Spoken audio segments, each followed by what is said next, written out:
کیا ماؤں نے لال جنے تھے؟ کیا دھرتی نے انسان دیکھے تھے؟ آج تک دنیا ایسا بادشاہ نہ دکھا سکی جو 22 لاکھ مربع میل پہ حکومت کر کے مسجد میں جھاڑو دے رہا ہو، جو 22 لاکھ مربع میل پر حکومت کر کے پانی کی مشق کندھے پہ اٹھا کے بیوہ عورتوں کے گھر میں گھڑوں میں پانی بھرنے جا رہا ہو۔ امیر المومنین کہاں جا رہے ہو؟ فلاں اماں کے گھڑے میں پانی بھرنے جا رہا ہوں، فلاں کے گھر میں پانی بھرنے جا رہا ہوں۔ 22 لاکھ مربع میل پہ حکومت کر کے دھرتی نے ایسا بادشاہ نہیں دیکھا جو اونٹ چراتا پھر رہا ہو، اور جو بیت المال کا اونٹ گم ہوا چولے کو باندھا اور دوڑ لگائی، آگے احنف بن قیس ملے، ارے کہاں جا رہے ہو امیر المومنین؟ کہ تو بھی آجا، بیت المال کا اونٹ گم ہو گیا ہے، مل کے تلاش کریں۔ پتہ نہیں کتنے مسلمانوں کا اس میں حصہ ہے۔ دھرتی ایسا بادشاہ نہ دکھا سکے گی، نہ دکھا سکے گی، کوئی ایسا آیا ہی نہیں ہے کہ جو اتنی بڑی سلطنت کا مالک ہو اور کیکر کے درخت کے نیچے بغیر پہروں کے سو رہا ہو۔ یہ ہمارے چھوٹے چھوٹے حکمران، ووٹوں کے ذریعے سے کرسیوں پر بیٹھنے والے، ان بے وقوفوں کے آگے بھی پہرے، پیچھے بھی پہرے، دائیں بھی پہرے، بائیں بھی پہرے، اوپر بھی پہرے، ان کی گاڑیاں بھی بلٹ پروف، یہ پھر بھی ڈرتے ڈرتے جا رہے کہ انہوں نے ظلم کیا، یہ اپنی ذات میں خوف زدہ ہو گئے۔ عمر نے اپنے نام کے ساتھ فاروق کا لقب آپ نے کہا عمر فرق بین الحق والباطل، عمر وہ عمر ہے جس نے حق اور باطل میں فرق کر کے دکھا دیا، اس لیے یہ فاروق ہے، اس نے حق اور باطل میں فرق کر کے دکھایا، یہ فاروق ہے۔ حسن بصری فرمایا کرتے تھے اپنی محفلوں کو عمر کے ذکر سے سجاؤ۔ حضرت عائشہ فرمایا کرتی تھیں عمر کے تذکرے کیا کرو کہ جب عمر کا تذکرہ ہوتا ہے تو عدل کا تذکرہ ہوتا ہے، جب عدل کا تذکرہ ہوتا ہے تو اللہ کا تذکرہ ہوتا ہے۔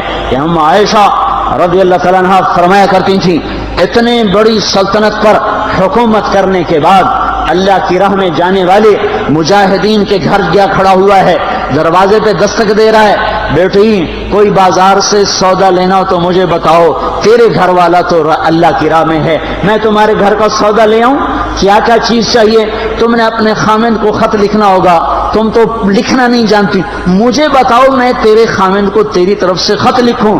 اماں تیرا بیٹا اللہ کی راہ میں گیا ہوا ہے، مجھے بتا میں تیرے بیٹے کے نام تیری طرف سے خط لکھوں۔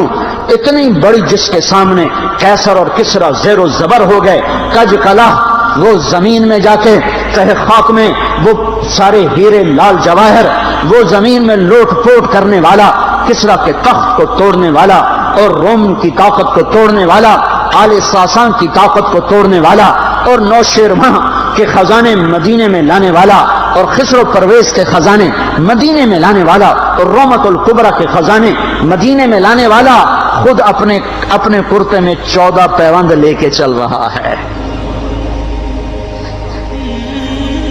14 پیوند کے ساتھ کرتا ہے، مہینے میں 1 دن گوشت کھاتے تھے،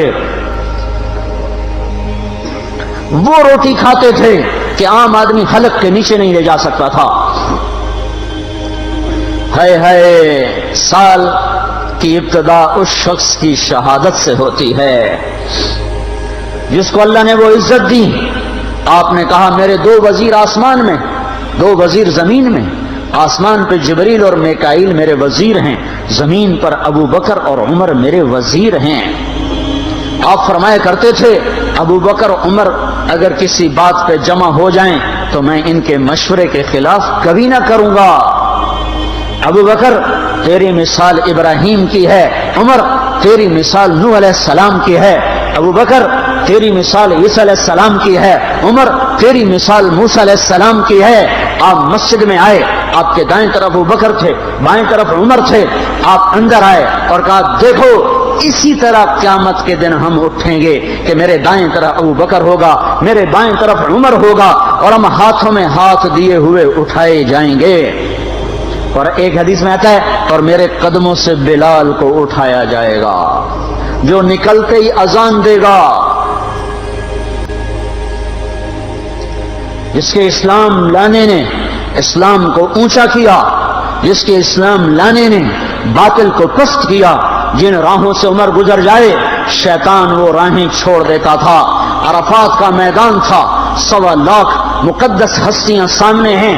میرے نبی نے فرمایا اس وقت میرا اللہ میرے سب صحابہ پہ فخر کر رہا ہے اور عمر بن خطاب پہ خاص طور پہ فخر کر رہا ہے، خاص طور پہ فخر ہو رہا ہے، عمر بن خطاب پہ خاص طور پہ فخر ہو رہا ہے۔ میرے بعد کوئی نبی ہوتا عمر ہوتا۔ عمر، میں نے رات جنت میں محل دیکھا، ایک اینٹ موتی کی، ایک یاقوت کی، ایک زمرد کی۔ میں نے پوچھا یہ کس کا ہے؟ کہا گیا ایک قریشی کا ہے۔ میں کہا میں قریشی ہوں، اتنا خوبصورت محل ہے، میرا ہی ہوگا۔ جب جانے لگا تو فرشتے نے کہا یہ آپ کے غلام عمر بن خطاب کا ہے۔ وہ کیا مبارک لوگ ہیں کہ جنہیں نبی کے گھر میں قبر نصیب ہو، ایک طرف ایک ساتھی، ایک طرف دوسرا ساتھی، جن کو نبی کے دو پہلوؤں میں جگہ ملی ہو۔ وہ کیسی عظیم ہستیاں اتنی بڑی سلطنت کا مالک اور اتنے بڑے عدل کی نشانی بن کر مدینے میں مسجد میں بیٹھے رو رہے ہیں۔ امیر المومنین کیوں رو رہے ہو؟ کہا دجلہ کے کنارے کتا بھی پیاسا مر گیا تو پوچھ تو عمر کی ہوگی، فرات کے کنارے کتا بھی پیاسا مر گیا تو پوچھ تو عمر کی ہوگی۔ راتوں کو پہرے دیے جا رہے ہیں، راتوں کو خبرگیری کی جا رہی ہے۔ مدینے کے باہر ایک خیمہ ملتا ہے، چند بچے ملتے ہیں جو رو رہے ہیں۔ ایک عورت ہانڈی چڑھا کے ڈوئی پھیر رہی ہے۔ پوچھتے ہیں بہن یہ بچے کیوں رو رہے ہیں؟ کہ یہ بھوک سے رو رہے ہیں۔ ہانڈی میں کیا ہے؟ پانی، کچھ بھی نہیں۔ کیوں چڑھایا ہوا ہے؟ بہلانے کے لیے، سو جائیں گے روتے روتے۔ میرا اور عمر کا اللہ کے ہاں فیصلہ ہوگا۔ تو عمر کی ہچکیاں بن گئیں کہ عمر کو بہن تیرے حال کی کیا خبر؟ کہ پھر ہمارا بادشاہ کیوں بنا ہے؟ اگر ہمارے حال کی خبر نہیں لیتا تو ہمارا خلیفہ کیوں بنا ہے؟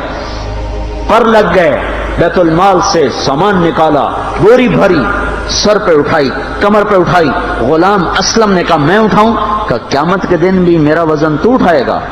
اسی طرح بھاگے ہوئے آئے، پنیر نکالا، آٹا نکالا، گھی نکالا، شہد نکالا، ڈال کے ہانڈی میں نیچے آگ، خود دھواں گیلی لکڑیوں میں پھونکے مار مار مار آگ جلائی، حلوہ تیار کیا، پھر پلیٹوں میں ڈال ڈال کے بچوں کو کھلایا۔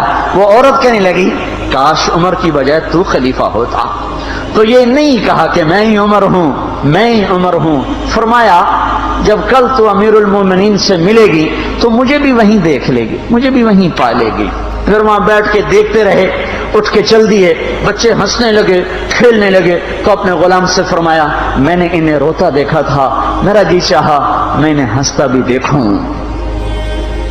22 لاکھ مربع میل پہ اسلام پھیلا کر حکومت اس سے بھی بڑے علاقے میں لوگوں نے کی۔ چنگیز نے اس سے زیادہ فتوحات کی، محمود غزنوی نے اس سے زیادہ کی، سکندر تیمور نے اس سے زیادہ کی۔ پر فتوحات کر کے یوں خدمت کر رہا ہو، پانی بھر رہا ہو، اونٹ چرا رہا ہو، امامت کرا رہا ہو، 14 پیوند لگے کپڑوں کے ساتھ خلافت کے تخت پر بیٹھا ہوا ہو، یہ دھرتی میں پھر کوئی نہیں آئے گا۔ ہے نماز میں خنجر لگا، نماز پڑھاتے ہوئے 27 ذوالحج، 27، 28، 29 یکم کو انتقال ہوا۔ یکم محرم موت کے آثار گہرے نظر آئے۔ بیٹے کو بلایا کہ بیٹا جاؤ اما عائشہ سے پوچھ کے آؤ کہ عمر اپنے ساتھیوں کے ساتھ دفن ہونے کی اجازت چاہتا ہے۔ امیر المومنین کے لقب سے بات نہ کرنا، عمر کہنا۔ عمر، اب میں امیر المومنین نہیں رہا۔ جب وہ پوچھنے گئے تو حضرت عائشہ رو رہی تھیں۔ انہوں نے عرض کیا اما جان میرا باپ اپنے ساتھیوں کا پڑوس چاہتا ہے۔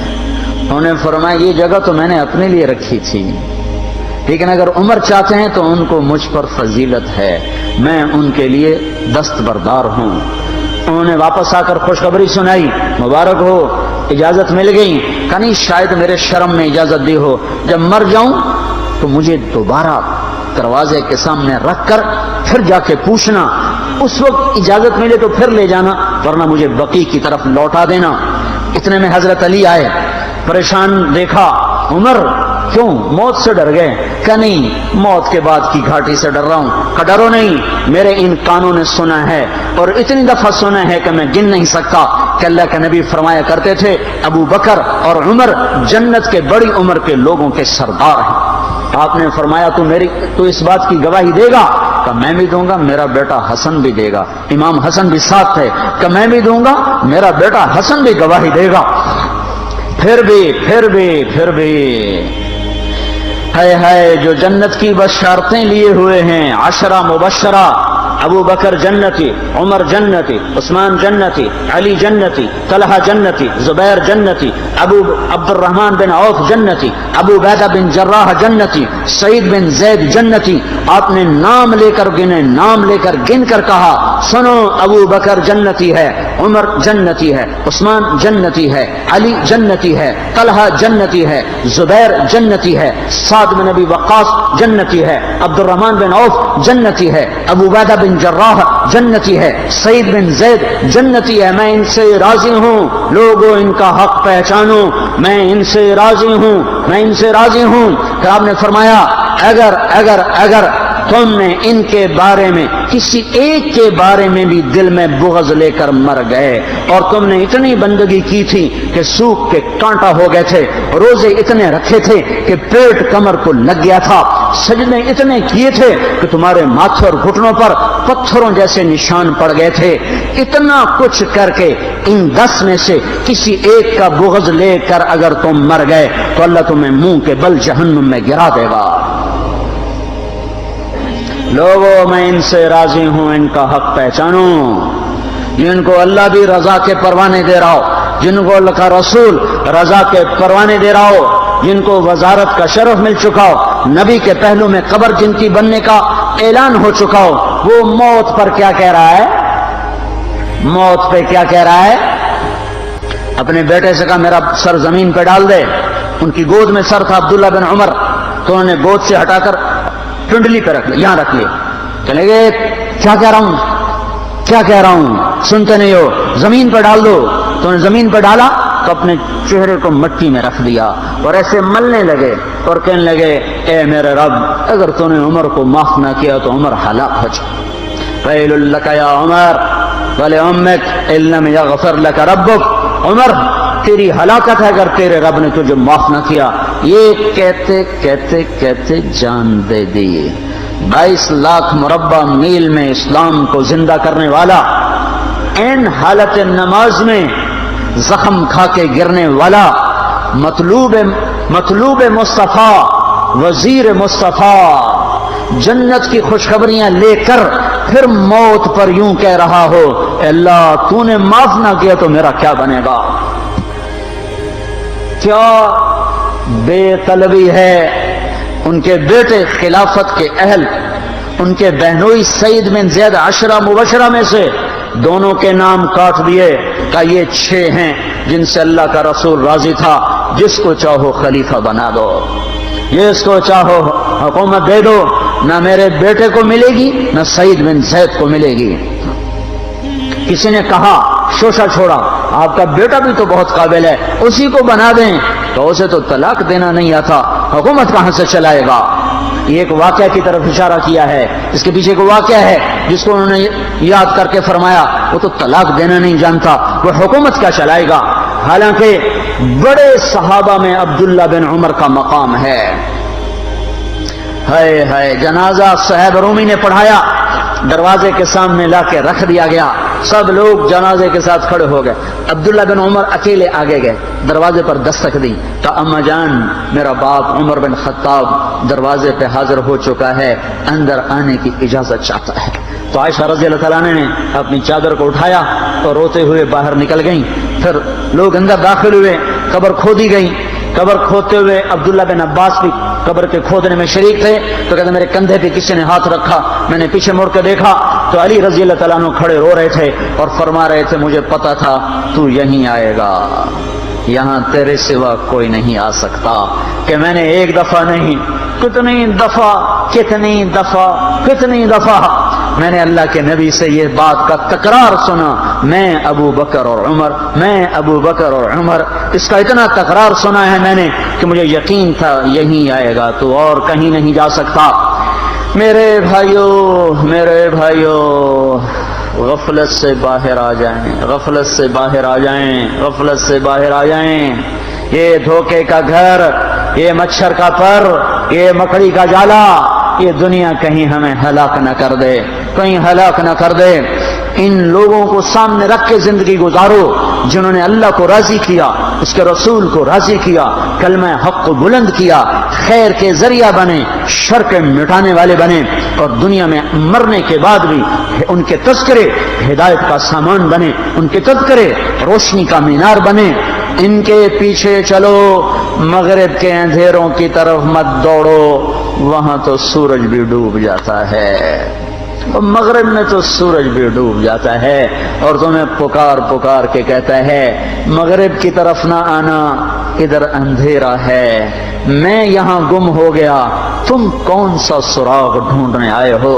دوڑو اللہ اس کے رسول کی پاک زندگی کی طرف، اس کے پاک صحابہ کی زندگی کی طرف، جن کو اللہ نے مرنے سے پہلے جنت ہاتھ میں دے دی، جنت کی بشارت دے دی۔